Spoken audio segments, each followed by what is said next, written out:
तो अगर इन्होंने 50,000 रुपए अपने इंस्टेड ऑफ कमिटी डाले इस स्टॉक में, again a very safe stock, dividend yielding, dividend आपने वापस डाला 20% एनुअली के हिसाब से, तो at the end of 5 years she is going to have 50 lakh rupees. Okay, but her investment would have been 35 lakh rupees. Okay. Wait, 5 years is 60 months, हो गया 30, yeah, 50. ठीक है.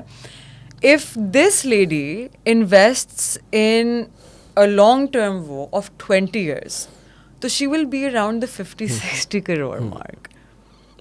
तो इतने बेवकूफ़ा, मतलब ये तो दैट्स अ ग्रेट मतलब थिंग. वो डाल दे साइड में, वो कमेटी के भी कोई परसेंटेज कर दे. आप ना आप अपनी कमेटी वाली आंटी को बोले कि हम सब बैठ के ना ये सीखते हैं, मिलेंगे हम महीने में एक दफा, वही चाय वाय टेक्निक्स, वही चाय वाय एवरीथिंग. एक दूसरे को हम पैसे नहीं देंगे, वो सब नहीं करेंगे. बिकॉज टेक्निकली अगर आप 12 महीने के उस पर देखें कि मैंने बोला कि मैं 50,000 डाल रही हूँ, मुझे 12th मंथ में मिलेंगे 6 लाख रुपए. एक्चुअली आपको 6 लाख नहीं मिल रहे, actually you are getting a much smaller amount because 20% तो आपकी इन्फ्लेशन में चली गई. पिछले साल के हिसाब से आप डाल दें तो आपकी 30+% चली गई. इस साल के हिसाब से आप डाल दें 6 to 10% आपकी गई. तो इससे पहले कि वो उससे में आ जाए, तो ऐसा कर लेते हैं कि उन्होंने अगर कमेटी 30% की डाल दें, 20% इधर लगा या 10% लगा, तो वाई नॉट कि वो मिलेंगे. योर राइट, उनका वो गैंग जो है मिलेगा जरूर. हाँ, आप लोग मिले, आप लोग ये बातें कर लें. That's a good idea. आप अपना 1 घंटा डिवाइड कर लें, आधा घंटा हम गॉसिप करेंगे. और एक दूसरे से मे बी उनमें कोई हो जिसको ज्यादा नंबर समझ आते हैं. इमेजिन कोई निकले, कोई मैथ जीनियस वहां के अंदर से, कोई फाइनेंशियल विज़र्ड. 25 लोग होते हैं यार, मोर देन दैट. वो तो अपना पूरा ग्रुप बना सकती हैं. वो तो अपने शौहरों को बिठा के बताते हैं, इधर इन्वेस्टमेंट करेगा, बैठ मैं बताती हूँ तुम्हें.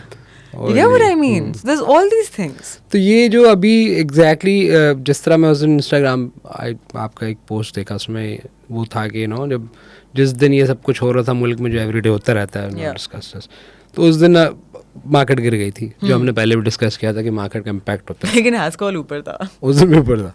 ये लोग कौन है, इनका पता करना, इनसे मिलना वाले. यार हैश कॉल में ना मैंने बीच में एक टग ऑफ वॉर नोटिस की.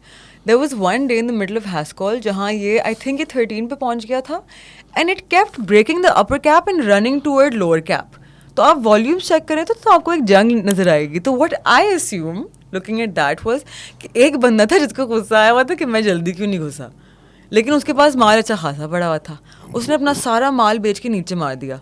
वहाँ जिस बंदे ने खरीद के अपने आप को ऊपर पहुंचाया था, उसके बोले नो प्रॉब्लम बेटा, मैं खरीद लेता हूँ सामान. उसने खरीद के वापस. तो ये up and down went over for a few hours.